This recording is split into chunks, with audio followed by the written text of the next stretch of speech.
Darmawan, Tim Liputan Kompas TV. Saudara, meski Jokowi sudah 2 kali diperiksa Polda Metro Jaya, bahkan penyidik juga sudah menyita ijazah SMA dan S1 Jokowi. Pihak Roy Suryo CS masih kukuh meragukan hal tersebut. Karenanya relawan Jokowi menyebut upaya Roy CS adalah balas dendam politik yang disokong oleh tokoh besar. Sejauh mana kebenarannya dan siapa tokoh yang dimaksud, kita bahas sore hari ini bersama terlapor kasus dugaan pencemaran nama baik Jokowi, Rismon Sianipar, melalui sambungan Zoom. Bang Rismon, selamat sore. Dan ada juga pelapor Roy Suryo CS dari Pradi Bersatu, Ade Darmawan. Selamat sore, Mas Ade. Selamat sore, Mbak Audrey. Sore, ya. Mbak.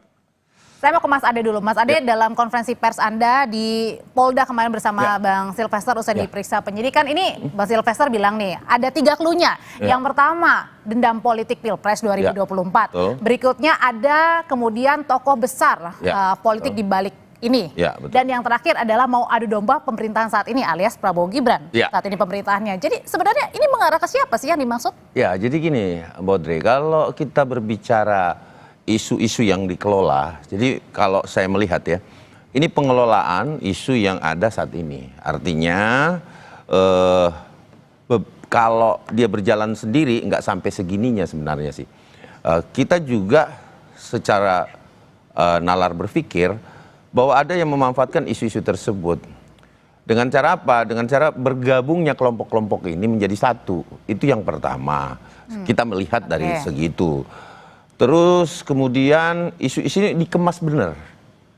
Dikemas betul menjadi sesuatu yang saya rasa bahwa ini tidak masuk akal.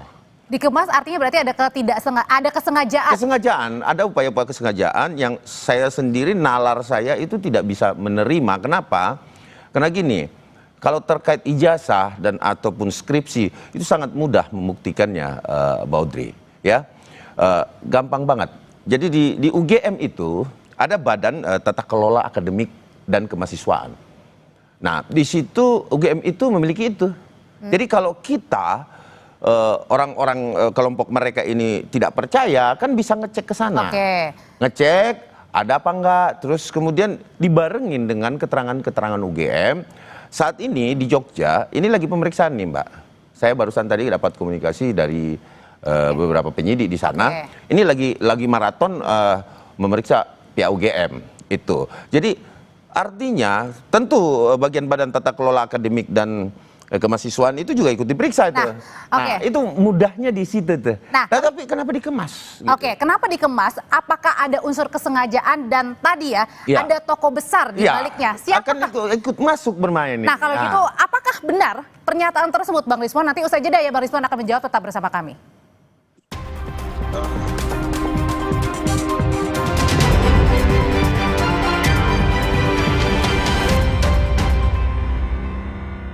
Menangkan 5 tiket nonton langsung Indonesia di Amerika. Dukung Indonesia mengukir sejarah baru.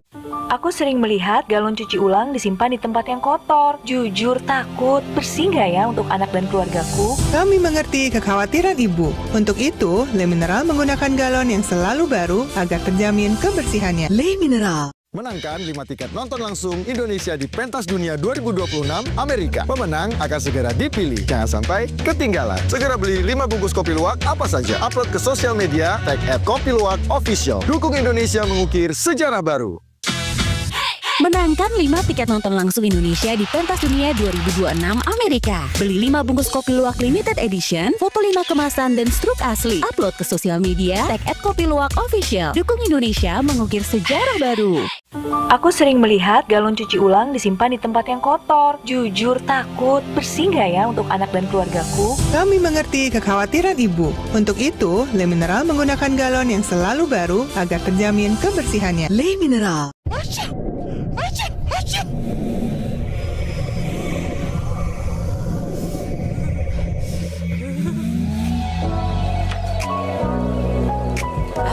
Ultra Flu reda, lega rasanya. Aku sering melihat galon cuci ulang disimpan di tempat yang kotor. Jujur takut, bersih nggak ya untuk anak dan keluargaku? Kami mengerti kekhawatiran Ibu. Untuk itu, Le Mineral menggunakan galon yang selalu baru agar terjamin kebersihannya. Le Mineral. Sapa Indonesia Malam, akhir pekan di Kompas TV. Di tanganmu botol plastik bekas bisa jadi baru lagi. Seperti tas, baju, hingga sepatu ini. Bersama Gerakan Ekonomi Sirkular Nasional Le Mineral, mari mulai kebiasaan baru memilah sampah plastik dari rumah, menyalurkan lewat aplikasi, pemulung, ataupun bank sampah. Sampah plastikmu memberi nilai tambah untukmu dan juga untuk mereka. Dengan langkah sederhana, pisahkan sampah sesuai jenisnya, sampah organik, plastik termasuk PET, kertas, dan kaleng, lalu salurkan. Sampah plastik yang terpilah bisa didaur ulang. Mulai kebiasaan baru dan buat botol plastik bekasmu jadi baru lagi.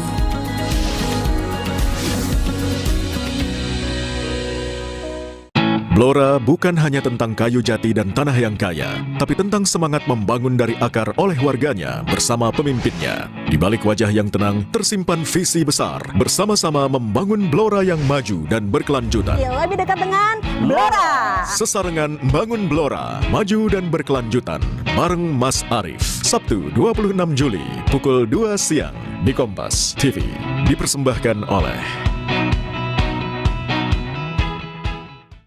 Aku sering melihat galon cuci ulang disimpan di tempat yang kotor. Jujur takut, bersih nggak ya untuk anak dan keluargaku? Kami mengerti kekhawatiran Ibu. Untuk itu, Le Mineral menggunakan galon yang selalu baru agar terjamin kebersihannya. Le Mineral. 60 menit Special Report setiap minggu pukul 6 petang di Kompas TV. Aku sering melihat galon cuci ulang disimpan di tempat yang kotor. Jujur takut, bersih nggak ya untuk anak dan keluargaku? Kami mengerti kekhawatiran Ibu. Untuk itu, Le Mineral menggunakan galon yang selalu baru agar terjamin kebersihannya. Le Mineral. Dipo, investigasi setiap Senin pukul 8:30 malam. Aku sering melihat galon cuci ulang disimpan di tempat yang kotor. Jujur takut, bersih nggak ya untuk anak dan keluargaku? Kami mengerti kekhawatiran Ibu. Untuk itu, Le Mineral menggunakan galon yang selalu baru agar terjamin kebersihannya. Le Mineral. Menangkan 5 tiket nonton langsung Indonesia di Amerika. Dukung Indonesia mengukir sejarah baru.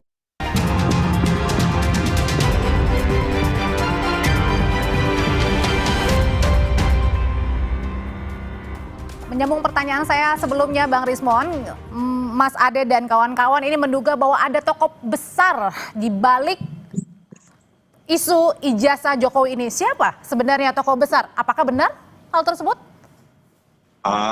Cemananya Bung Ade dan Pak Jokowi ini mana lah ada. Ya, kalau ada tokoh besar berarti saya... Ada yang ngerancang katanya, Bang. Menerima dana dong, ya Rp1 pun saya tidak menerima apapun, kan bisa dicek PPATK atau BIN atau Badan Intelijen yang lain, itu hal yang gampang. Saya penulis, programmer, penulis buku di Amazon, ratusan buku, nggak ada. Saya memang hidup dari royalti. Tetapi kalau dituduh seperti itu silahkan aja diperiksa. Kalau saya sendiri sih nggak ada kaitannya dengan ormas atau organisasi politik atau apapun, atau tokoh politik apapun. Ini memang independen, tanpa Jadi artinya bias. tudingan ijazah Pak Jokowi yang Anda layangkan bersama kawan-kawan ini adalah murni karena keresahan, bukan ada yang menggerakkan? Iya, memang independen, dan nanti pada saat pemeriksaan panggilan akan saya jelaskan semua secara teknis apa yang saya kaji secara ilmiah, dan itu sudah saya presentasikan pada saat gelar perkara khusus. Sayangnya pihak UGM tidak datang hadir di pertemuan itu untuk mendengarkan kami. Kan gitu, Mbak. Jadi ini murni ilmiah. Oke. Bang, tapi ini yang dipertanyakan juga adalah bahwa Anda pergi ke desa KKN Jokowi, kemudian juga menemui dosen Pak Kasmujo. Apakah benar ini menggerakkan sendiri dana-dananya nih? Loh, saya kan menerima royalti dari buku-buku saya, Mbak. Jadi Rp1 pun tidak ada pendanaan dari tokoh politik atau agenda politik apapun. Ya saya ke Ketoyan, ya saya naik mobil sendiri, nyetir sendiri bersama istri, menginvestigasi sendiri, dan kami temukan bahwa tidak ada dokumen apapun yang membuktikan Pak Jokowi KKN di Ketoyan, dan bahkan kami tanyakan ke kepala dusun 1 dan 2 di sana, mereka takut justru bangga bahwa pernah ada masuk. Bang Rismon kenapa enggak nanyain ke itu aja, Bang Rismon, ke Badan Tata Kelola Akademik Kemahasiswaan UGM, tanyain di sana aja, kan di sana jelas tuh tersimpan database Kan mahasiswa UGM pasti tahu lah bahwa ada sistem tata kelola kemahasiswaan UGM kan, tata kelola akademik itu. Nah di situ kan jelas sebenarnya. Terus kemarin saya dapat kabar Bang Rismon ke sana cari sangkatan yang 85 juga, ya kan? Nah, terus terputus tuh pertanyaannya. Bang Rismon saya dengar kabar mendapatkan juga yang tidak ada tanda tangannya loh, ya. Kemarin ada skripsi juga yang ditemukan gitu loh. Jadi jangan sepotong-sepotong lah. Ini buntu terus nih Bang Rismon nih, buntu nih, ya kan? Nah, terus Desa Ketoyan kemarin udah dijawab juga, kan ada. Oke, kita coba dengarkan dulu jawabannya Bang Rismon, gimana Bang? Iya, kami kan kemarin mendapati bahwa perpustakaan Fakultas Kehutanan UGM itu sedang direnovasi ternyata. Jadi Fakultas Kehutanan UGM itu sedang direnovasi. Oleh karena itu kami bergeser ke fakultas terdekat, yaitu Fisipol dan Fakultas Hukum. Nah, apa yang dinyatakan Bung Ade itu dinyatakan bahwa tahun 84 itu skripsinya itu memang belum masih dalam revisi. Itu kata petugasnya yang tidak ada tanda tangan tanda tangan ketua penguji maupun anggota dewan penguji. Jadi berarti ada kan Bang Rismon, ada juga yang tidak ada dosen pengujinya kan gitu loh. Bung Ade, itu belum final, itu belum dalam bentuk skripsi, itu masih manuskrip. Itu pun tahun 82 dan 84 yang kami dapati, dan manuskrip yang tidak ada tanda tangan itu masih direvisi, belum dalam bentuk skripsi gitu loh Bung Ade. Iya, nah, tapi kan sudah dijawab sama wakil rektornya Abang ini, nih saya bilangin Bang ya, saya ambilkan ilustrasi Bang ya. Bang Rismon ini ya adalah cucu. Nah, ada 2 cucu nih. Ya, kan Bang Rismon selalu bilang asli loh UGM. Nah, ini ada 2 cucu nih berantem nih. Satu neneknya itu adalah UGM, melahirkan anak namanya fakultas apa di UGM Bang Rismon? Bang Rismon fakultas apa? Fakultasnya Bang Rismon, Fakultas Kehutanan. Jadi ini apa Mas Ade? Nah, bahwa saya mau menyampaikan di sini ini ada anak nakal yang lahir satu ibu, sama-sama anak UGM, meributkan kakaknya, tantenya yang di sebelah, karena sama-sama ini cuman beda fakultas saja, sama-sama UGM. Satu Kehutanan, Bapak Insinyur Joko Widodo, dan Bang Rismon mungkin universitas apa di situ, fakultas apa Bang Rismon, saya nggak terlalu tahu. Gitu Nah, ini dia meributkan sama-sama anak UGM, jadi bingung kita bahwa sebenarnya kalau kita mau melihat secara adil ya, nanya aja ke UGM-nya. Karena tidak ada konfirmasi yang paling valid selain UGM, karena ahli juga Mbak. Bentar, dikit lagi, bahwa ahli juga itu nanti nanyanya ke sana setelah di pengadilan nanti gitu loh. Acuannya di situ. Bentar Mas Ade, kita balik lagi ke tema yang hari ini adalah bahwa berdasarkan pernyataannya Bang Sylvester kemarin ini bersama Anda juga, bahwa katanya ada tokoh politik yang ingin menggoyang pemerintahan untuk kemudian menempatkan anaknya siapa yang paling diuntungkan. Nah ini kalau ini kita tidak bisa langsung menuduh ya. Nah, mungkin di sini dugaan-dugaan saja. Dugaannya siapa? Langsung mengarahnya ke siapa? Anaknya ini siapa? Saya tidak bisa langsung menjurus ke sana. Tetapi dengan tampilan saya, mungkin teman-teman Kompas TV dan teman-teman pemeriksa dari Kompas ya seluruh Indonesia sudah melihat tampilan saya hari ini, saya berbaju apa gitu, ya kan? Nah, sisa men-challenge saja, mencari pemikiran sendiri, berpikir masyarakat sendiri. Bahwa siapa sih kira-kira dalangnya gitu loh. Nah, saat ini saya berbaju apa? Nah, itu mungkin salah satu clue yang bisa saya sampaikan. Berarti antara clue-nya ini adalah biru. Coba saya sekarang tampilannya seperti ini. Saya coba lempar ya kalau gitu ke Bang Rismon. Bang Rismon, ini katanya ada dikasih kisi-kisi, ada clue-cluenya. Nah, sebenarnya apakah benar tudingan-tudingan bahwa ada tokoh politik ini ada yang ingin menggoyang pemerintah untuk kemudian ini menempatkan anaknya? Itu Bung Ade itu kan cuma narasi liar dan tidak berdasar ya. Saya bergerak independen, tidak ada yang menyuruh-nyuruh saya harus ke Ketoyan, harus ke KPUD Solo, harus ke perpustakaan UGM, harus ke Humas Polda, itu semua biaya sendiri saya. Iya, tapi tidak disuruh Bang Rismon, cuman disuruh terus lanjutkan perjuangan, kan begitu. Ini masalahnya dugaannya ini ada bukti nggak? Ya maksudnya mungkin tidak disuruh Mbak, artinya disuruh-suruh diperintahkan itu nggak mungkin.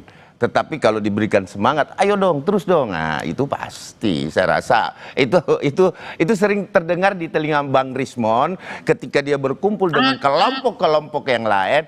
Ayo dong, terus pasti gitu.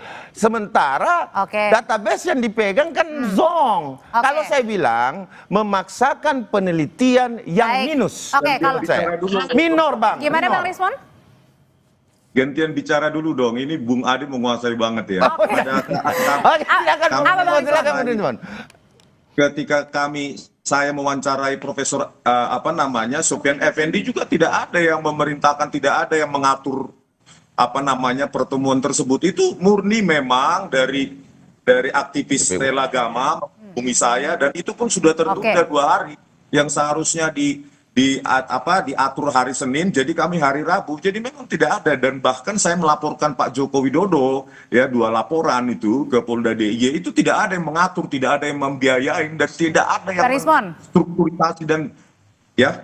Tapi kalau misalnya nih pada saat Anda kemudian melanjutkan, memang saat ini masih berproses ya, tapi dengan Anda mempertanyakan ijazah ini, kemudian apakah kemudian ketika Anda nanti misalnya ada di proses hukum selanjutnya, apakah Anda sudah siap atau merugikan Anda, atau Anda memang sudah siap dengan konsekuensinya?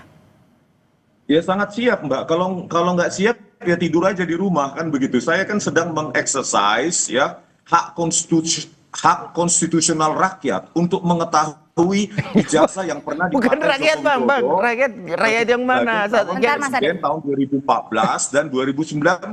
Karena kami dapati bahwa pada saat di KPUD Solo ya tidak ada berkas verifikasi ijazah Pak Jokowi tahun 2005, dan itu dinyatakan langsung oleh Ketua KPUD sekarang. Oleh karena itu maksud kami bukan untuk memenjarakan Pak Jokowi, tetapi kami mengeksersis hak rakyat untuk mengetahui ijazah tersebut. Gitu loh. Kalau gitu Bang Rismon, untuk perbaikan KPU ke depan sehingga tidak menyisakan ruang gelap untuk calon-calon pemimpin masa depan, begitu, Mbak. Jadi ini murni ya, begitu ya maksud Anda ya, begitu ya. Kalau gitu terima kasih Bang Rismon. Kemudian juga Mas Ade, terima kasih ya. Nanti kapan-kapan kita berbincang lagi ya. Siap. Saya senang sama Bang Rismon ini. Selamat sore semuanya. Usai jeda.